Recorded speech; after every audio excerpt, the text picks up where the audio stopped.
Hello, Professor Dawkins. How are you? I'm Ben Stein. I'm so sorry to keep you waiting. How are you? Fine, thank you. You have written that God is a psychotic delinquent invented by mad, deluded people. No, I didn't say quite that. I said something rather better than that. Oh, well, please tell us what you said. Please tell us what you said. Well, I would have to read it from the book. No, please. The God of the Old Testament is arguably the most unpleasant character in all fiction. Jealous and proud of it, a petty, unjust, unforgiving control freak, a vindictive, bloodthirsty ethnic cleanser, a misogynistic, homophobic, racist, infanticidal, genocidal, filicidal, pestilential, megalomaniacal, sadomasochistic, capriciously malevolent bully. So that's what you think of God? Yeah. How about if people believed in a God of infinite lovingness and kindness and forgiveness and generosity, sort of like the modern-day God? Why spoil it for them?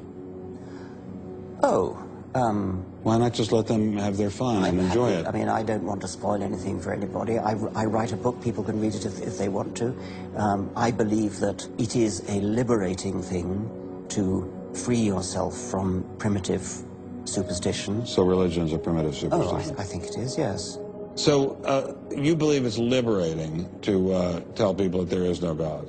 I think a lot of people, when they give up God, feel a great sense of release and freedom. Why do you think that? I mean, what's your dad? What's your scientist? What's your dad? I think, well, I've had a lot of letters saying that, and there are 8 billion people in the world, Dr. Dawkins. How many letters have you had? No, I haven't done that.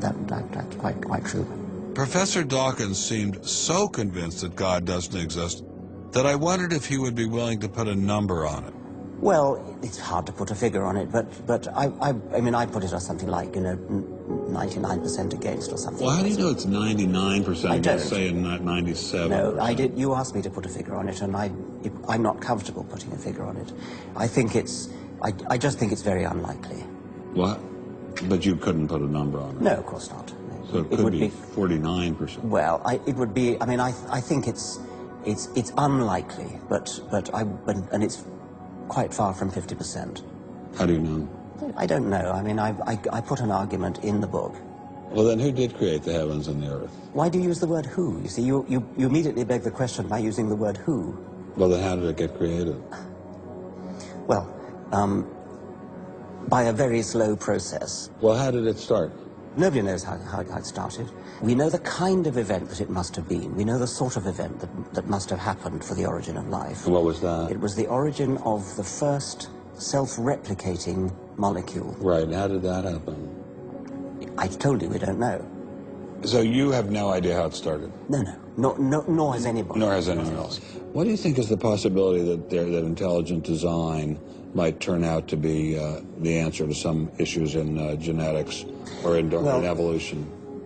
It could come about in the following way. It could be that at some earlier time, somewhere in the universe, a civilization evolved by probably some kind of Darwinian means to a very, very high level of technology and designed a form of life that they seeded onto perhaps this planet.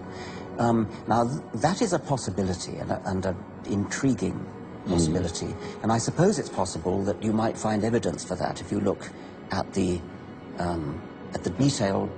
details of biochemistry, molecular biology. You might find a signature of some sort of designer.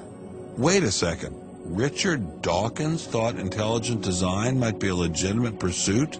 And that designer could well be a higher intelligence from elsewhere in the universe.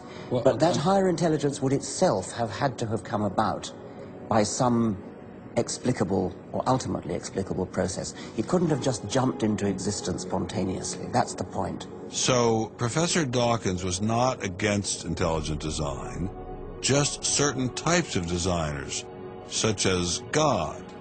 So the Hebrew God, the God of the Old Testament, he doesn't exist in your view? Certainly. I mean, that would be a very unpleasant prospect. And the Holy Trinity of the New Testament? Nothing like that. Do you believe in any of the Hindu gods? Like Vishnu? How can you ask such a question? You don't, right? How could I? I mean, why would I, given that I don't believe in any others? You don't believe in the Muslim God? No. I mean, why do you even need to ask? Well, I just wanted to be sure. So you don't believe in any God anywhere? Any God anywhere would be completely incompatible with anything that I've said. I assume. Yeah. I just wanted to make sure you don't believe in any God anywhere. No. What if after you died you ran into God and he said, "What have you been doing, Richard? I mean, what have you been doing? I've been trying to be nice to you. Yeah. I gave you a multi-million-dollar paycheck over and over again with your book, and look what you did." Bertrand Russell had that point put to him, and he said something like, "Sir, why did you take such pains to hide yourself?"